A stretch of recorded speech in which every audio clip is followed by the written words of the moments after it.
Assalamualaikum.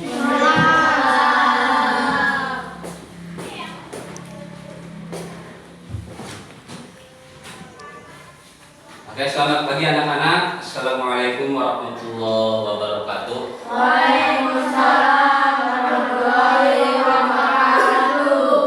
Gimana kabarnya hari ini? Baik. Sehat? Sudah sarapan? Sudah mandi? Gosok gigi? Bohong.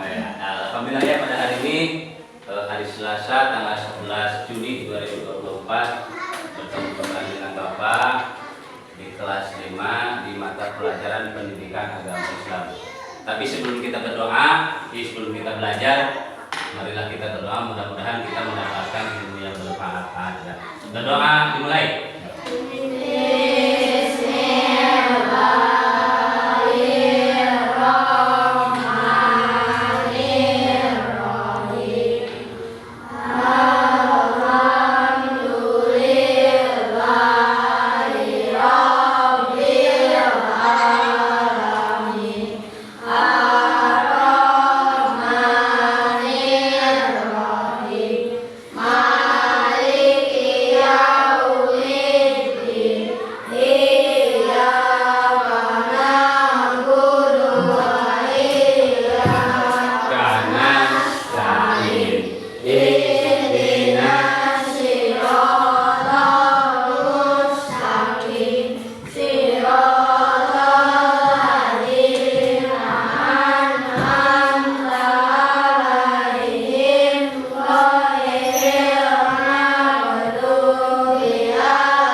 Kita semua termasuk ibu bapak hari ini mendapatkan ilmu yang bermanfaat ya, amin ya rabbal alamin.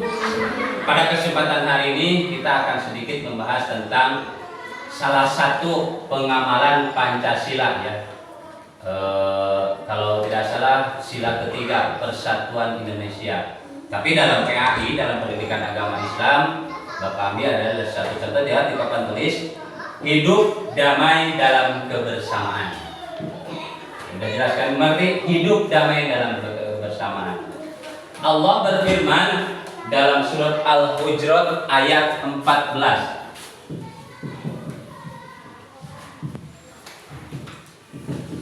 Ada yang tahu ayatnya? Ada yang masih hafal? Ini tentang kebersamaan loh di Indonesia, tentang keberagaman Indonesia. Ya ayuhan nasu inna khalaqnakum min dzakari wa unsa wa ja'alnakum syu'uban wa qabaila lita'arafu inna akramakum indallahi atqakum.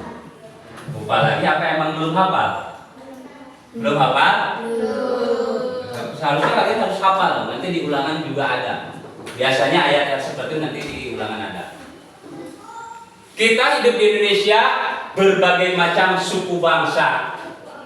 Suku Sunda, suku Jawa, Batak, Minang, Ambon, Sulawesi, wah segala macam kecuali suku kami juga ada. Kalau bahasa Sunda ya, kalau kita kan sudah suku Hayam, suku Sapi, suku Kerbau banyak. Kamakola rumah irama, ayakan ini ada anggotna. Ada suku Jawa, Sunda, Batak, Ambon dan juga banyak yang lainnya. Nah itulah Indonesia. Terdiri dari di atas 200 juta lebih jiwa. Dari 200 jiwa ini Allah menciptakan berbagai macam-macam suku bangsa termasuk agama. Apakah kalian tahu berapa agama yang diakui oleh negara Indonesia? Ada yang tahu?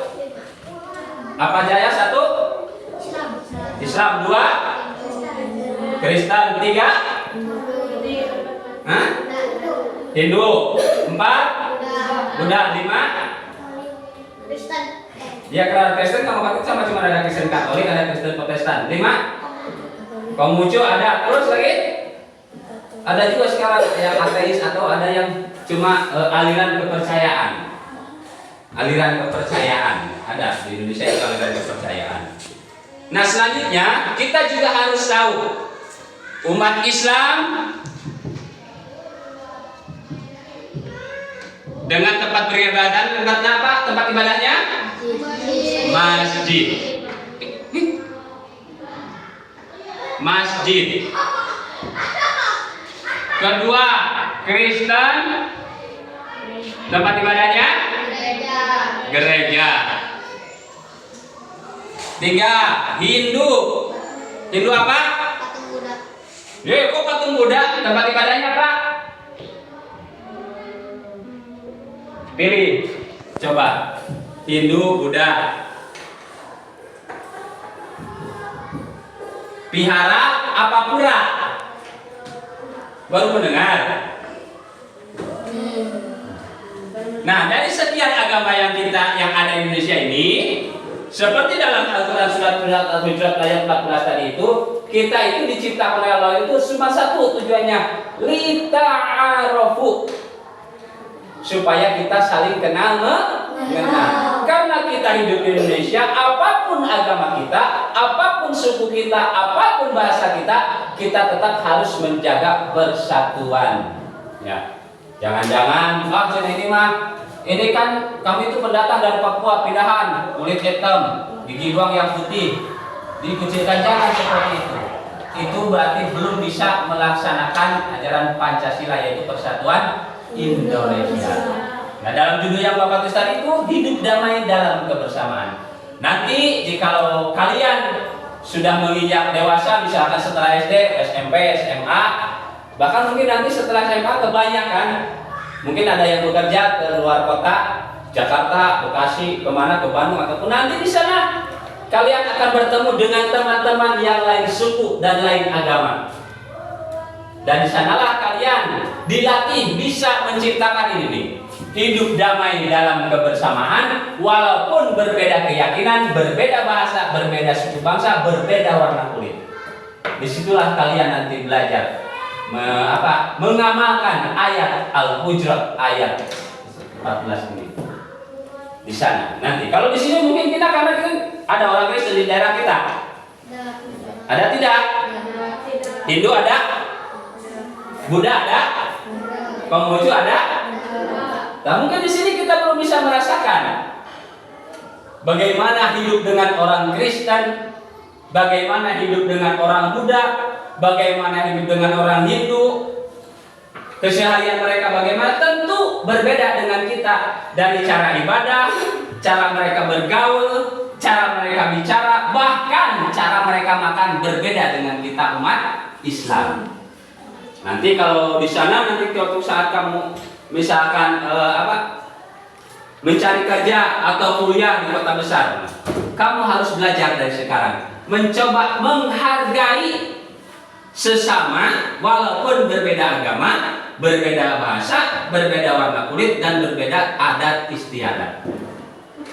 Itu maksudnya supaya kita itu kan bisa mengamalkan silat Indonesia yang ketiga, persatuan Indonesia. Kita itu hidup di zaman modern, tidak bisa memaksakan kehendak kita. Kamu orang mana? Orang Papua, agama Kristen. Ini daerah Jawa, berarti kamu harus masuk Islam. Warna kulit harus putih. Emang dia bisa putih langsung? Tidak. Kita harus menerima perbedaan. Karena Allah juga lita'arafu, supaya kita saling kenal mengenal. Oh, ini orang Papua, hitam tapi manis seperti buah manggis. Hitam-hitam kereta api, biar hitam tapi banyak yang. Nah, jadi tadi ya. Jadi lita'arafu, tujuan Allah menciptakan kita itu bersuku-suku dan berbangsa-bangsa. Lita'arafu, untuk saling kenal mengenal. Dan di sini kita hidup di zaman modern seperti yang Bapak katakan tadi, kita harus menerima perbedaan. Karena Allah juga tidak menghendaki, tidak menyukai orang-orang yang bermusuhan. Ya, kita hidup di Indonesia harus tetap menjaga persatuan dan kesatuan Republik Indonesia. Untuk mencapai apa? mencapai negara badatun thayyibatun walaupun gopur bagi kita umat Islam. Walaupun secara kita nih, untungnya kita umat Islam menjaga persatuan dan kesatuan antar sesama itu mendapat pahala. Disebutnya adalah hablum minan nas. Dan kita harus imbang hablum minan nas dan hablum minallah. Hablum minallah kita melaksanakan ibadah, sholat, puasa, zakat, everything lah, segala macam kewajiban kita. Yang wajibnya, yang sunnah, yang berhubungan dengan Allah, sholat sunatnya, rawatibnya, duhanya, segala macam. Nah kita hablum minannya seperti itu, salah satunya menjaga hidup damai dalam kebersamaan. Bapak rasa sudah paham kira-kira sampai di situ? Ya. Tapi ada intinya, bagi kita umat Islam ada lanjutannya. Inna akramakum indallahi atqakum. Sesungguhnya orang yang paling mulia di sisi Allah adalah orang yang paling bertakwa. What's the meaning of takwa? Ada yang masih ingat? Apa definisi takwa? Menjalankan segala perintahnya, menjauhi segala larangannya. Nah, itu ya. Jadi pada intinya Allah itu menciptakan kita berbangsa tadi seperti Bapak katakan di ta'arufu, intinya seperti itu. Maksudnya ini supaya kita bisa hidup damai dalam kebersamaan dan hidup damai dalam perbedaan. Nah, sampai di situ paham? Ada yang bertanya? Silahkan coba. Ada yang bertanya? Kalau begitu Bapak yang bertanya sanggup menjawab? Nah, oke, lah, nggak apa-apa ya. Yang penting kalian paham. Jadi kita itu apapun dimanapun kita berada, kita harus tetap menjaga persatuan. Nanti suatu saat kamu pasti merasakan. Karena Bapak juga dulu waktu kecil belum pernah berpikir seperti itu. Tapi ketika Bapak mengalami sendiri, keluar SLTA, ke kota, kerja, apapun itu, ternyata Indonesia itu luas. Bapak bertemu dengan orang Medan, bahkan pernah pacaran dengan orang Medan. Yang lain agama loh Bapak. Pernah jadi ketemu lagi dengan orang Jawa. Bahkan mayoritas di pabrik tempat Bapak bekerja dulu, mayoritas orang Jawa. Karena orang Jawa itu rajin-rajin dan ulet-ulet. Bapak juga ketemu dengan orang Makassar. Apa kareba? Bapak lagi bertemu dengan orang Maluku. Apa kabar? Seperti itu. Kita pun orang Sunda ada yang berbicaranya beda. Bapak mesti orang Papua beda, orang Jawa beda, logatnya beda-beda, tapi enak kok. Jawa terkait dengan mendoknya orang kepena. Nah, ada istilahnya. Jadi nanti kalian bertemu, mudah-mudahan kalian nanti saat dewasa sudah bisa berpikir logis, sudah bisa berpikir antara mana yang baik dan buruk. Kalian bisa menerapkan hidup damai dalam kebersamaan dan hidup damai dalam perbedaan. Yang penting tujuannya, intinya bagi kita umat Islam, walaupun Allah menciptakan ini adalah lita'arufu, tapi tetap bagi kita sebagai umat Islam adalah inna akramakum indallahi atqakum. Orang yang paling mulia di sini adalah orang yang paling bertakwa. Untuk sementara ini mungkin Bapak cukupkan sekian. Mudah-mudahan nanti kalaupun ada pertanyaan nanti kalian boleh japri ke Bapak biasa WA. Kalau nggak ada kuota minta sama Mama. Kalaupun tidak silakan, pintu rumah Bapak terbuka lebar-lebar. Tapi kalau kalian tidak bawa apa-apa nggak usah datang ke rumah. Minimal bawa kopi. Ya kalau mau bertanya mau apa ya. Ya itu masih bagus aja. Mohon maaf ya. Mudah-mudahan hari ini kalian diberi kesehatan lahir dan batin dan mudah-mudahan kalian mendapatkan ilmu yang bermanfaat. Amin ya Allah ya Rabbal alamin. Mari kita tutup pelajaran ini dengan membacakan hamdalah bersama-sama. Alhamdulillahirabbil alamin. Assalamualaikum warahmatullahi wabarakatuh.